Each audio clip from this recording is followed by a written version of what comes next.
late. Okay. So I have to go at 7 again. Practice. Yeah, correct. Practice assignments. Go ahead, Priyanka. You take the first question. Okay.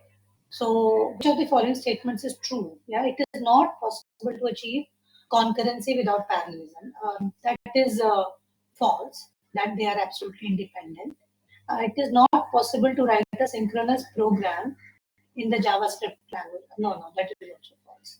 A process can lead to the creation of multiple threads. Yes, you can have a process in which actually you have multiple threads. That is true. So C Correct. is correct. Yeah.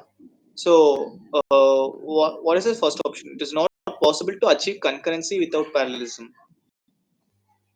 No, concurrency and parallelism, they are two different concepts. You like if you have one core, then you'll be solving. You want to do multiple things together.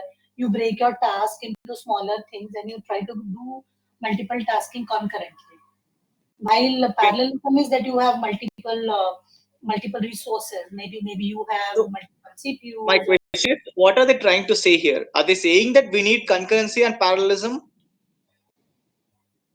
I think what they are telling is that if you want to, This achieve option is false. concurrency, then you Correct. have to have parallelism as well. So if Exactly. you have parallelism, then only you can have concurrency. Concurrency. Right? Exactly. Yeah. Yeah. So I think they are not related. Yes. Yes. Ayush, did you understand this part? Yeah, Gokul. Yeah. Okay. Yesterday Yes. we had solved practice activity questions. So Okay. Great. got some So, clarity. yeah, Priyanka. So it is not possible to write synchronous programs in Java language. It is possible, right? Possible. JavaScript. So okay, fine. I think that's okay for everyone. Okay. Second question, yes. Can you take it? Yeah. So, which of the following is or are the disadvantages of point-to-point or many-to-many communication between servers? Hmm. So, there are too many connections. That is correct. If you will have point-to-point communication, there are so many servers, A, B, C, D, as shown in the lectures.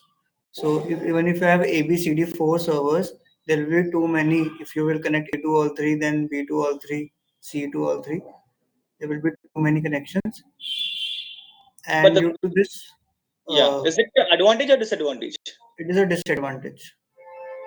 And question is saying which of the following are the disadvantages, Yeah. right?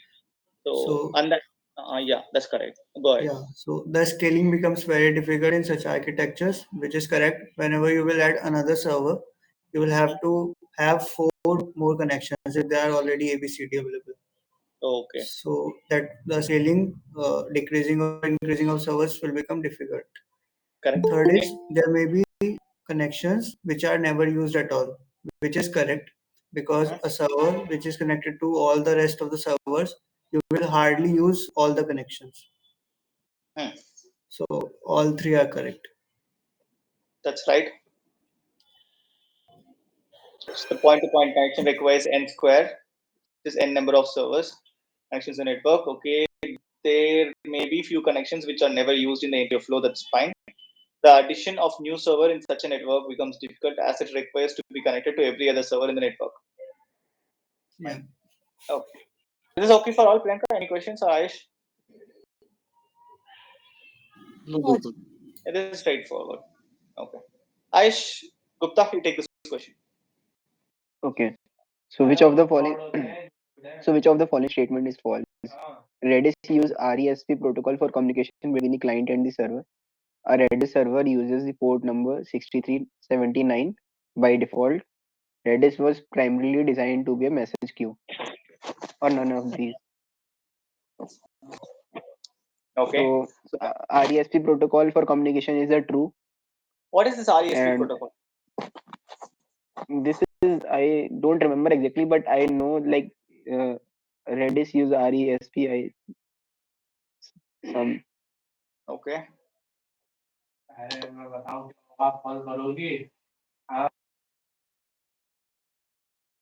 What is you protocol? They have okay. Redis is by themselves having a separate protocol, while the protocol was designed specifically for Redis. See this? It can be used Yeah, for yeah. other servers. Okay, got it. Okay, fine. Redis uses this is the default port. That's okay, right? Yeah, yeah. 378 default port. And okay, if this option is wrong, so what is the correct answer? It might not be primarily designed, but nowadays it is using for message queue. Correct. So they are saying that Redis was primarily designed to be an in-memory database. Yeah. Okay. So, but what is this in-memory database? Does anyone know? Yes, Priyanka. Sorry, which one? I What is in-memory database? That uses the memory of the Computer. disk. Correct. So my question is that isn't that the same for other things also? The Postgres or SQLite, they also use the same, right? But we also can have a cloud-based storage, right? Yeah. So okay, it's simple. They simply we can say that they were primarily designed to be a database. So basically, what I have understood from the lectures are that, Hmm. for example, my laptop is working as a server, and Correct. I'm using some protocol for to transfer things. So Hmm. only all the disk storage on my laptop is working as in memory.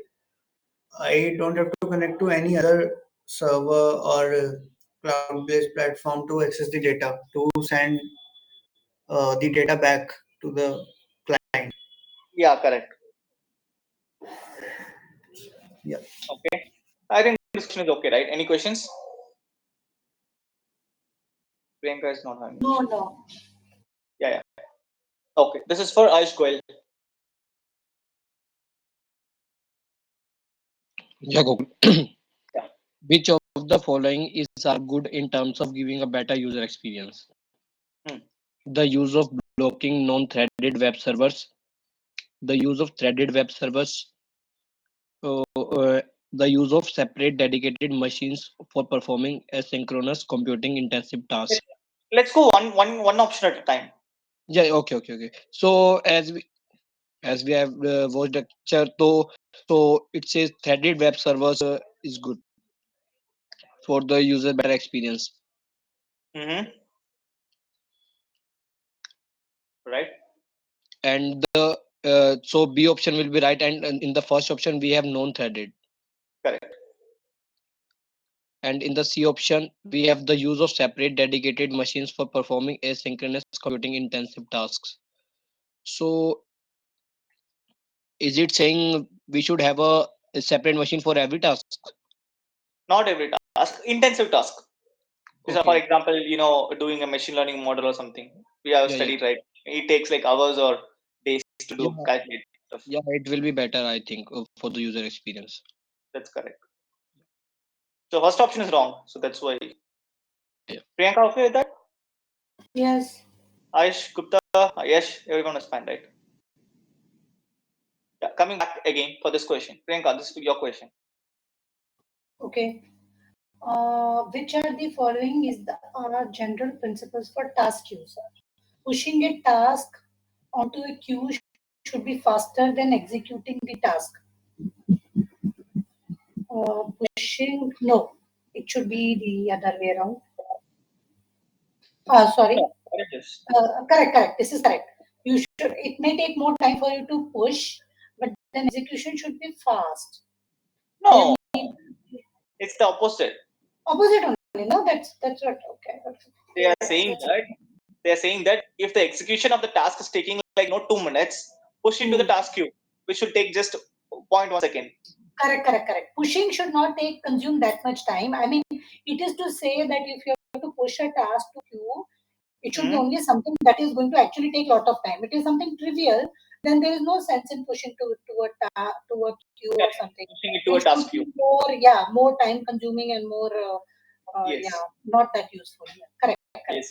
So, okay, general principles. Yeah, so this is correct. This is Yeah. wrong. First one is wrong. Then there First should first not one be is what? pushing a task onto a queue First one should is be correct. faster. Correct. It is correct. It should be faster than executing the task. So it is correct. Correct. So Second option. there will not be enough worker resources to empty the queue eventually. No, no. This is obviously wrong. You should have sufficient work resources to ultimately empty the queue. Okay. You have to have sufficient resources. That's Then, correct. yeah, so that's correct. So that's a wrong thing. Yeah. So Mhm. so it should be used for tasks which do not require an immediate. This is correct because if you need an immediate response, because they are sort of queues are asynchronous basically, so Mhm. you will not get an immediate response. Mhm. So Okay. see. Okay. Any questions on this, guys? No. Ayush Gupta, Goel. No, Gokul. I have a doubt. What is this worker resources? How do what is this point, Priyanka, or anyone?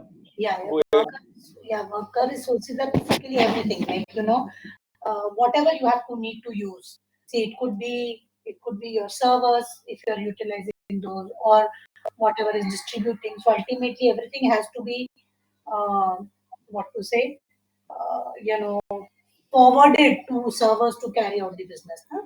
So you should have sufficient. Otherwise, if they're always busy, they're not able to finish the job. If you don't have sufficient capacity, so means you will never be able to. You will always be, you will be getting delayed responses, and you actually, will not have.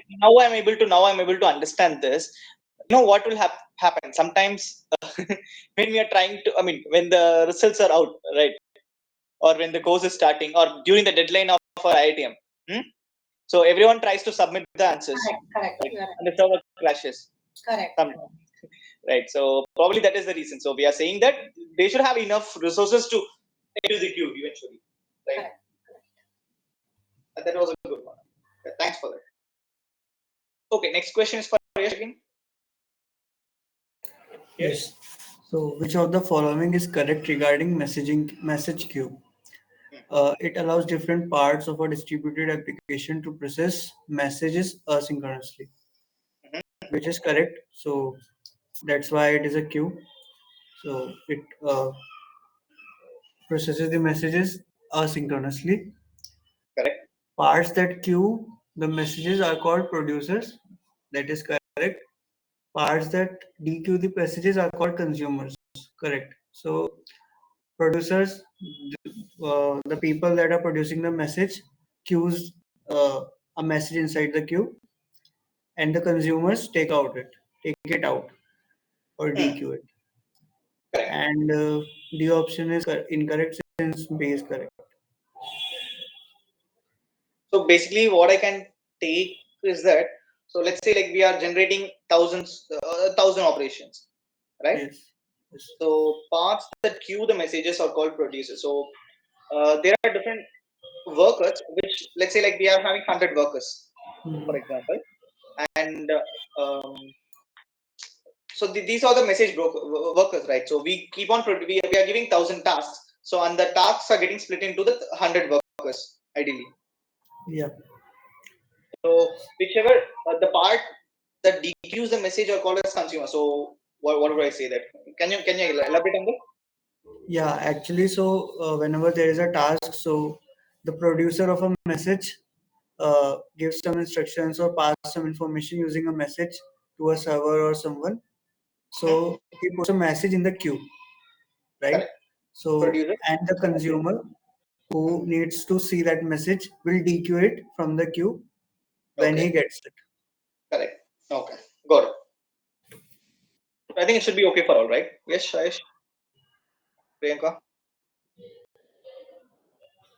Yes. We can also read the solution. Yeah, yeah. Go ahead. The producer pushes the messages in the message queue, and a consumer can process the message as he gets free. This way, the communication becomes asynchronous because the producer does not wait for the response. It keeps pushing the messages in the message queue. Hmm. So he gets something, he puts in the message queue and starts working on the another task. Okay. He doesn't wait for the consumer to DQ it. do the work. Yeah. Correct. Got it. This question is for Ayush Gupta. Okay, so which of the following is correct regarding event-driven architecture? So an event-driven architecture uses events to trigger communication between decoupled services. Okay, so the services that publish the event is called producer. The service that filters and pushes the event to the consumer is called producer, or the service that filters and pushes the event to the consumer is called router. Hmm. So I am B. Any of the B, C, D is one of them is true only. No, no, no. Either C Mm, or D. out of C and D, only one can be true, Correct. and that is router. That's right. Because router is the one which sends the messages to the consumers, right? Ideally, Yeah, yeah, we know that already. yeah. And the service that pushes the event is called producer. Okay, Mm-hmm. yeah, that is correct about producer. That producer's work is to publish the event. Yeah. Okay, and now we come to the first point. Then an event-driven architecture uses events to trigger communication between decoupled service. So this is the only event-driven architecture which is used to trigger communication between decoupled services. What is And the decoupled what service? yeah, what do we mean by decoupled services? Uh, Not connected. Not connected. it's Yeah, yeah, yeah. Got it. Decoupled connection services means like the communication between front end and back end. See, decoupled generally as a word, take a cue from sets. Yeah? If your sets are, they have no union, they are decoupled. Yeah? If there is some union, they are coupled. So that means if one thing is dependent upon the other, it will become coupled. So if they have, there's no connection, you sort of decouple them. So Okay. if you're trying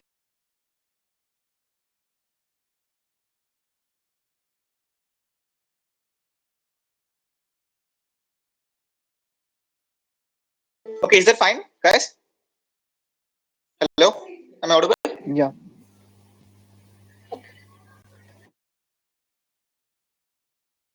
Okay, chalo. We'll go to the next question. Yeah, this is for Ayush Goel. Which of the following statement is a true regarding publisher's subscriber messaging? Okay, so each message can be consumed by multiple receivers, assuming there are more than one receiver. Yeah, it is correct. It can be consumed by multiple receivers, and then it Okay. is its opposite is B part. It can only be received by one receiver, consumed by one receiver. So it is false. Then we have C option as message sender may not know the receiver. Message sender must know the receiver. It is not compulsory actually that the message sender will the receiver will know the message sender.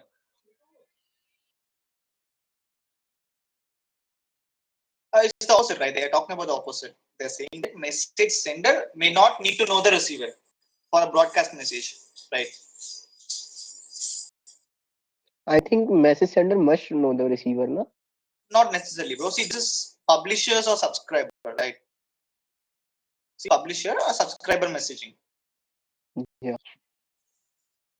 So, for example, you're subscribing to an article.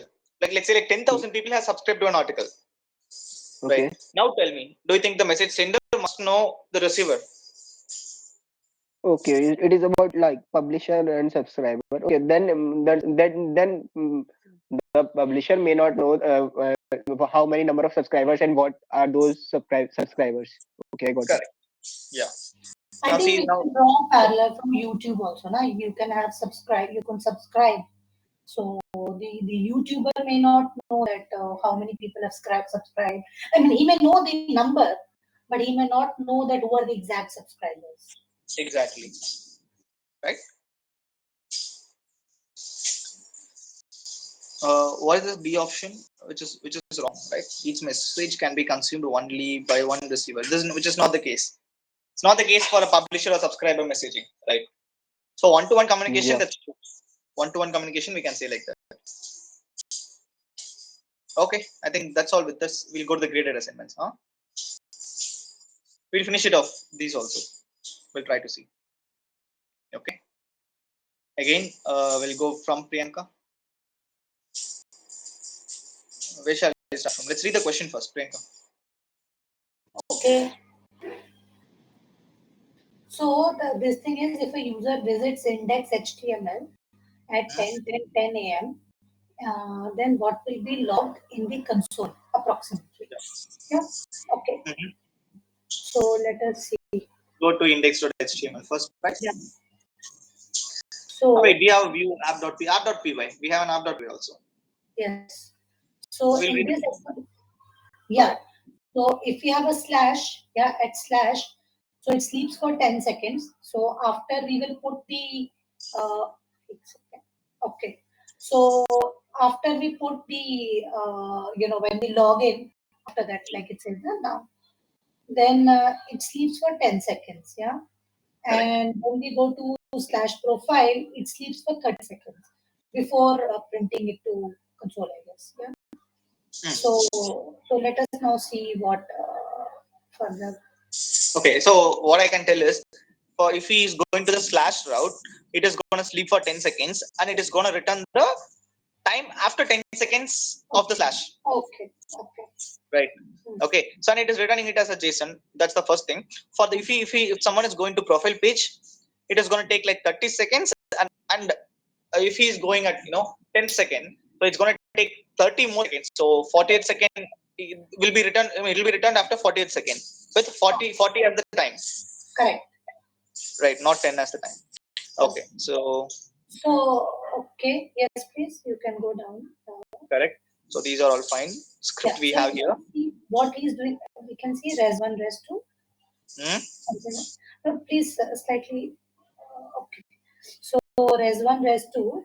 So we are fetching. If you will see, res one is fetching. Like we will go to slash, and res two the route will be slash profile. Correct. Correct. So if he is telling if res one, yeah. So then res, so return res.json and dot data, it like logs the data, yeah. And res2, like it again logs the data.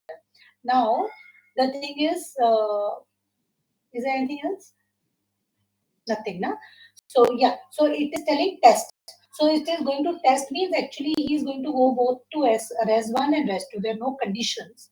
So both of them will get fulfilled, yeah. Now the point to notice slightly, can you scroll down? Okay, I mean, I don't know. Go to that index one. Yeah, here.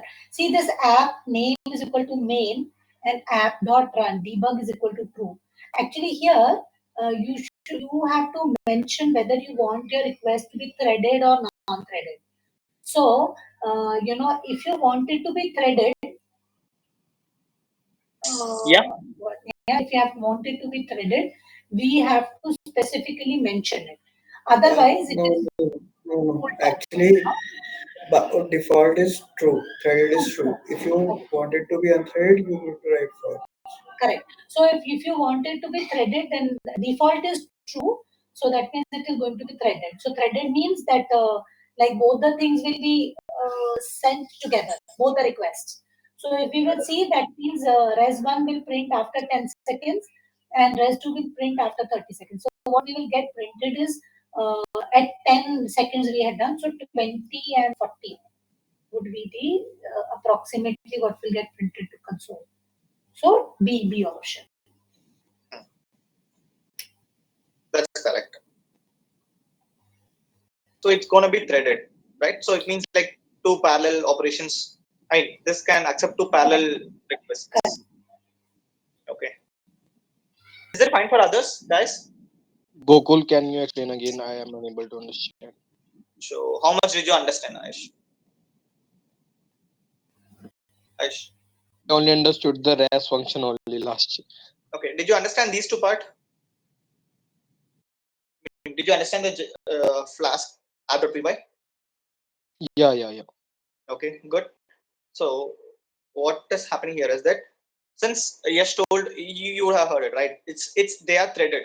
The default threaded option is true.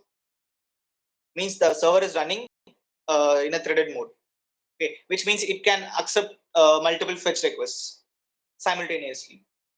Okay, the first, I mean, this time, whatever time it was given, right?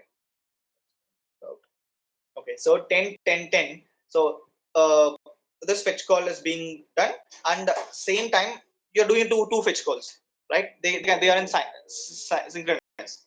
Okay, and what's happening? So rest one, you're doing this. So this will take 10 seconds to print it, right? As we saw in the first time, right? It will sleep, and after 10 seconds only, it will go and fetch the time in our local. Got it? Okay. Right, after 10 seconds it's fetching the time, and then which means if you're calling that at 10 seconds, so after 10 seconds it will be like 20. Same goes here, it fetches the time after 30th second is second thread basically. Okay. That's all. Hope it's clear, right? Yeah, Is yeah, it clear? Good. Okay, this is a test function. Oh my god, I didn't see that. Okay, is it clear for Ayush Gupta? Should be clear for you. Yeah. Okay, great. Okay, Priyanka, so again it's the same. Priyanka, you want to read this once? ठीक है, we Same, can right? see that. So Yeah. the threaded mode is default, yeah. So Correct. that means it means that the application will be able to accept and process multiple requests simultaneously. It does if two requests are sent at the same time. The route slash will take a minimum of 10 seconds, and the route slash profile will take a minimum of 30 seconds. Yeah. So, but they will be processed simultaneously. So this is what Yes. is important. Yeah. Correct. What do we mean by threaded and non-threaded? I think Yeah. this is the critical thing to. Uh, Oh, that's good. So next question, Aish. No, sorry, yes. For you. I think same question. Yes. Same question. Yeah. What will be logged in the console? Same time, but I think there is a different option in this. See, threaded equal to false. So this time they are making threaded to be false. So it will all happen synchronously. Correct. So, so sorry. Is the noise coming? Sorry. Yes. Is there any children noise coming from my It's mic? okay. You can talk first. No, you can talk Okay, first. okay. Not too So, what was the question? much. Non-threaded. What will be printed on the console? Yeah. Mm-hmm. So may I see the options? Yeah, Yes. these are. Yeah. So initially it will be 20, of course, and then after 30 seconds, it will be 50. Again, yeah, 20 and 50, right? So we are calling at 10, 10. Sorry, the first operation, first route, which is for the slash route, it will take 10 seconds. The Yeah. second route is going to take like 30 more seconds, right? Yes. Yes. Yeah. I think this is clear for all. I think this should be clear. Okay. Aish, Goel, did you understand yeah. this Go. question? So easy, I think. So this is for you only. You take this. It's fine. Okay. Aish, Yeah. Which of the following is are true for Redis? Okay. Sorry. Which of the following statement is are true about Redis? Okay. Data is always manipulated in the main computer memory, that is RAM. Okay. Always manipulated in the main memory RAM. Yeah, it is always in the it is in manipulated in the main memory RAM only, I think. It stores data that's of, correct because Redis is an in-memory, right? We yeah, saw yeah, that in memory. yeah, we have saw that in the above question. Correct. It stores Data is one. the disk by default, not by default. It actually after it stores the data, not by default. Wait a second. What does this disk mean? Does it mean the RAM or the hard disk? I think it means RAM here only. Is it so? Let's read the answer once. Huh? Shall we read the answer once? It's an in-memory database. That's what the first option is saying, which can be made to store data in the disk, and it stores the data in the form of key value pairs, but it stores the data in the main memory by default. So I think disk here means hard Exactly. disk. Yeah, it means Yeah, hard Priyanka. disk. Disk means hard disk. Hard. So what? In RAM, Go it ahead. stores by default. Correct. Correct. In RAM, it stores by default. So when you're closing the application, it deletes it. Okay. If you want to keep it as a permanent storage, then you need, that is what disk is a permanent storage. RAM is a what, non-permanent temporary storage, right? Yeah. So that's what this disk refers to, the hard disk. Okay. So it stores data on the disk by default, which is false. It stores data on the hard disk. Sorry, on the RAM, main memory. Okay. So I mean, you got the point? Yeah. Good. Go ahead.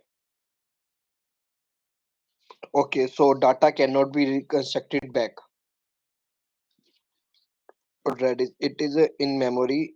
So it is false. Actually, we have stored in in the permanent memory, main memory, not in the RAM. So we can construct it back. Even if it is in RAM, you can construct it back, right? These are just key value pairs. Okay. What does it mean? Does anyone want to tell about this? The key value page, every value has a unique key, so we can access with the unique key. Correct. Yes, you want to say something about this point? I don't know much about it, but yes, in the lectures, professor has said these two things, that it will store as key value pairs and it will store it in memory only by default. I'm just talking about this cannot be reconstructed back. So we can be, we will be able to be reconstructed back, right? I am not sure how, in what context they are mentioning this, because from what we are constructing it, so that we need to reconstruct. No, but what I understand is, see, if it is for data, what storage and manipulation. See, the idea of any data storage would be that you store it in some efficient manner, and then you should be able to bring it back. Otherwise, there is no fun in storing things, no? So it has to be constructible only. You know? I think otherwise That's it will what I not was make saying. any. Yeah, Yeah. I think it will lose its purpose otherwise. So probably it becomes like logically not correct. That's correct. Yeah, you're right. So the point is we can get it back. So we are storing it in a memory, right? And we are trying to get it back as a key and value back. Okay. We'll go further. Ayush Gupta. Yes. So which of the following is or are true for Redis? So Redis support multiple data types.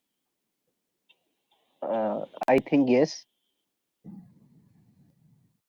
Yeah, basically, So even images also we can cache sometimes. yeah. So it is possible to set expiration date of data, expiration time of data. That's correct. Okay. Authentication features are available. It should also be true. TTL values of one implies that data will not expire. So Read the solution. TTL value minus yeah, 1 means TTL is time for the expiry, I think, right? Yeah, its full form is time to live. What is TTL? TTL full Time form. to live. Time to live. Yeah, time to live. Okay, got it. Yeah. So what was it? So you got this right. So see here we are, Redis is basically for caching. Okay. yeah, So what here we can cache multiple data types. That's true. So we can cache HTML files also sometimes. Usually in our local by default Chrome is storing only string, right? You remember session storage, local storage, caching. yes.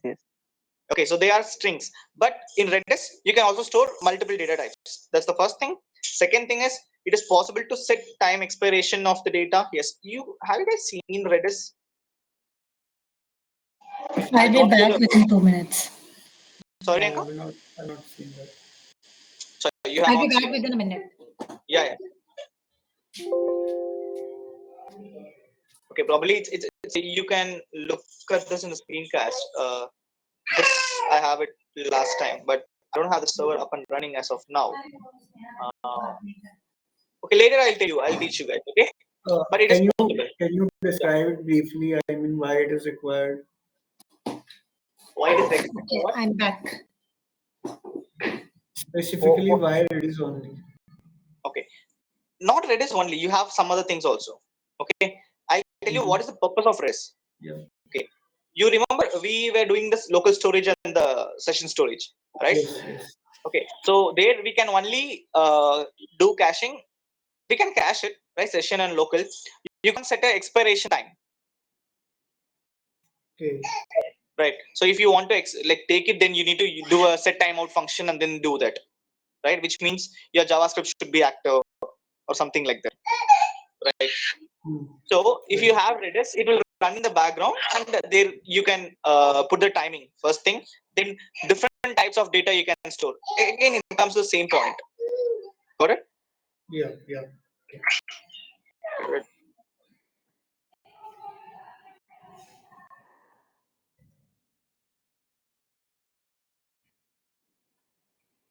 So these are some of the points you can say. Okay. We'll go for the next question. We'll go for the next question. Whose question is this, Priyanka? Yeah. Okay.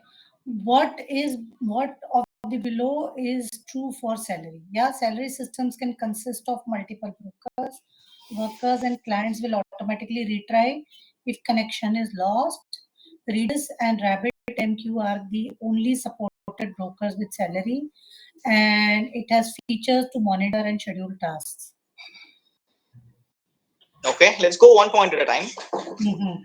Okay, Salary system consists of can uh, consist of multiple brokers. okay. What does it mean? Let's read Uh, the solution first. Okay. okay. Celery is a Python-based task queue, okay, Hmm? which provides multiple workers to perform heavy computed job asynchronously. Okay. Okay. It generally retries certain times in case of a connection loss. Celery supported brokers other than Redis and RabbitMQ like Amazon SQS. It is always helpful for scheduling tasks for jobs. अच्छा ठीक है understood. Yeah. So basically, if you have to like Python-based task queues, if you have like if you want to have task queues, you want to use that. Celery is for that, Python-based task queues. So then we can that means task queues which will have it provides multiple workers. Yeah. So that means first is true. Then workers and clients will automatically retry. Yeah. So if one of them, see, it happens, I think, in all type of servers. Yeah. If one of them fails, the broker will try to, allocate it to someone else. This is the advantage of So, salary also, right? One of the advantages of yeah, using yeah, salary. correct.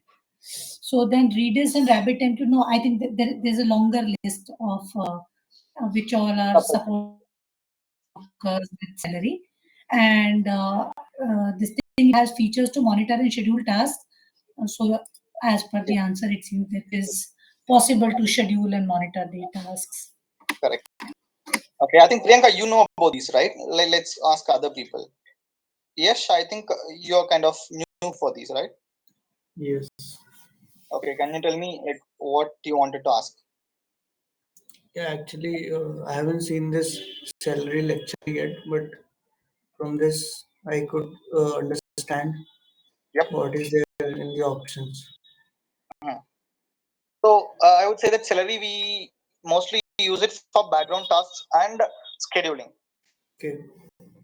Okay, so I have already worked on this. So how you will run this is basically, so you do something like this. See, you have this. Okay, wait a Yes. minute. Can I Yes. directly do it? I'm just thinking of it if I can do it directly. Yeah, pip install celery. So we can see this. See, these are all the kind of brokers. Whichever you want to, we can use it. Mm, yep, cd celery install. Okay, so you kind of understand what celery means, right? Later I will tell you. Okay. So what kind of question you have as of now? Any questions which you want to ask? No. Which part is confusing you? You understood? Can you tell me what is celery? Yeah, this is a just as we discussed that it is a queue. So if we need to have a feature like queue in our Python, Mm-hmm. right? So we will use salary Yeah. and it will compute the job asynchronously. Correct. Right. And I haven't understood what this brokers is, so I was thinking that I should watch the lecture first to know more about it. Okay. Acha, What? broker is pretty this thing, like what happens is, you might have seen, but you might have not connected it. You might not be connecting it right now. He has shown one diagram, generally how he shows that there is a client and then, you're passing everything on to servers. So instead of that, what he's telling, you have a broker in between, he will have some type of little bit artificial intelligence, and then he will know okay, I have to send this data. For example, there is some very like what to say, capacity intensive, sort of, they require a lot of job to be done. Yeah, you have to read some picture or something, and there's something very simpler task, just forward an email or something. So what he does, there are dedicated servers, and this broker will, in between, he's sitting and he is like sort of giving the required job to required server. So this is the job of that broker in between. He has made a diagram like that actually. Hmm. Yeah. Okay. What is a message This broker? one, yeah. Look at this. Yeah. Okay, so everything will go to broker and he will then Like forward it broker to. further allocates jobs, we can say like that actually. Okay. Okay. So he also mentioned that if broker goes down, everything goes down. Correct. That also he told. Yeah, you are right. So that's why we saw in one question right earlier that we should have enough workers for a broker, if you remember. Yeah. Was in practice. Correct. Correct. But that was not a broker. These were workers. This is broker. This, I think that they're different things. I mean, I was talking to the worker, not the broker. Acha. Okay. Yeah, you're right. Okay. Fine. Shall I go further? Mm-hmm. This is for Ayush Gupta. Okay, yeah. So, which of the following statement is false regarding concurrency? A concurrency is achieved by executing multiple tasks overlapping in a time period, but not always simultaneously. So, concurrency means simultaneously, na? Overlapping as well as uh, Correct. You what can do say we? that. What is the difference between overlapping and simultaneously? Like, Mm, what should I say? Let's read this solution first. Okay, then we can try to come up with better words. Okay, go ahead, yeah, Ayush. yeah, yeah. Yeah, concurrency is a notion of carrying out multiple tasks or threads overlapping in time periods or even simultaneously. Okay, so at the same time, not necessarily always. So you can, I mean, you understand this point. So we have multiple processes.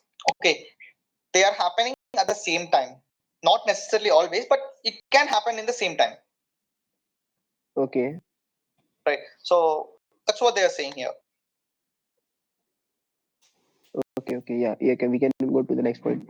The concurrency is the concurrency can be achieved in both single core or multi-core environment. But we cannot do in क्या कहते हैं, single core, I think. Actually, via context switching in a single core environment, whereas same can be achieved using parallelism in a multi-core. Okay, I think server would have Yeah, given some we can do features on. that by context switching. Yeah, Franka once said also like we can do that by context switching. In single core, we can do that by context switching. We Correct. can achieve concurrency by context switching. Got it. Huh. So that's okay. What do you? Okay. So what is single core context switching? I can give you a simple example. Okay, I'll just delete this. Uh, let's say we have a task. Okay, and it takes this much amount of time. Okay, this is task one, and we are starting the second task at this time. Oh my God. Yeah, so it is taking this much, right? So in a single core means you have only one core. That means only one operation can take place in a laptop or a server. Okay, so first it will work on this, right? For some time it will do 10% of the work, then it will come to second one and do 10% of the work, then it goes to the third one. But goes back to the first one and does 10% of the work, something like this, some amount of work, bit by bit, bit by bit. So that is Now what got it. happens in terms of single core. But in terms of multi-core, yeah, this happens in a different core and this happens in a different core, right? Yeah, yeah. So that's the point. And yes, concurrency, we just saw it, right? Concurrency is always achieved via context switching, not necessarily in a multi-core environment. So not Correct. necessarily like C point is false. Like concurrency is always achieved via context switching in multi-core environment. Not necessarily we can use multiple cores by itself only to achieve concurrency. Like Ah, one task can be done in single other core and other task can be done in another core. correct. But it is used for a single core, always it's context switching. We don't have Yeah, another yeah. core to perform the other one, right? Parallelly. But in multi-core also it is possible that context Yeah, it switching is will be there, possible. but it is not always there. Correct. And Okay. the next point is concurrency and parallelism are mutually exclusive. Or not, they're saying. Okay. Uh, They are are not, saying or yeah, they are not. these are not mutually exclusive. What does it mean? That concurrency means actually parallelism. We can Ha. say that by this. Yes. Is that fine? So concurrency and parallelism, they both, they both go together, right? Okay. Going. Shall we go to the next question? Ayush, Goel. Yeah, Gokul. Mhm. Okay, so which of the following statement is false regarding concurrency and parallelism? The parallelism can be achieved in a multi-core environment. Okay, Yes or so no? which is this? It is asking for a false statement. Correct. So it can be achieved in a multi-core environment. It is correct. I think we can achieve in multi-core environment. Yeah, that's what we saw in the previous one also, right? Yeah, Can be achieved. it Go is ahead. possible to achieve parallelism without concurrency. Without Which is concurrency. false. Which Okay, is false. Parallelism also means concurrency. Like you need to have parallelism to have the concurrency. yeah. They are not mutually exclusive. We have studied earlier. Hmm. Okay. So the parallelism is achieved by executing multiple tasks simultaneously, which Which is is right. true. Yeah. Mhm. It is possible to achieve concurrency without parallelism. Yeah. Concurrency without, yeah, it is correct. Okay. Good. So, Mm. so Gokul, can we say like that concurrency is a process and parallelism is an output? I'm not able to comment on that. No, actually, concurrency is what? So, for example, you have a 1 gigahertz processor. So it can actually execute 1 million cycles in a second, right?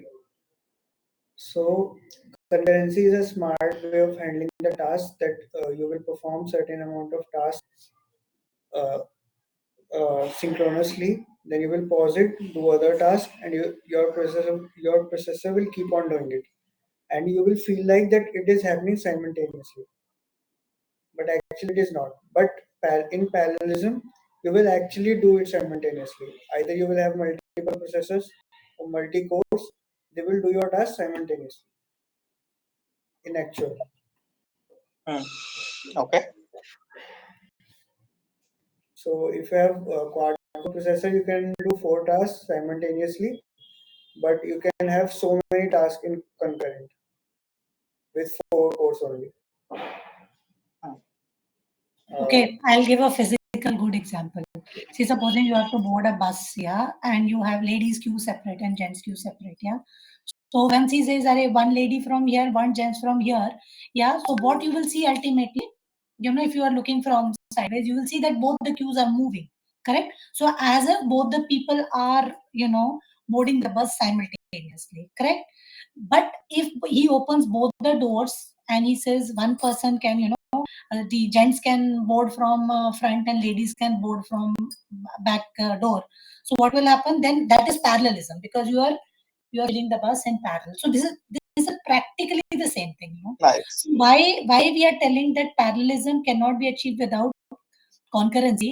Actually, probably it can be, but what will happen that once you do have a, even if you have a multiple core, you know, so even if you do have many, doors in the bus, you can still have multiple queues entering one by one in any given gate. Yeah, so it's the same thing, you know.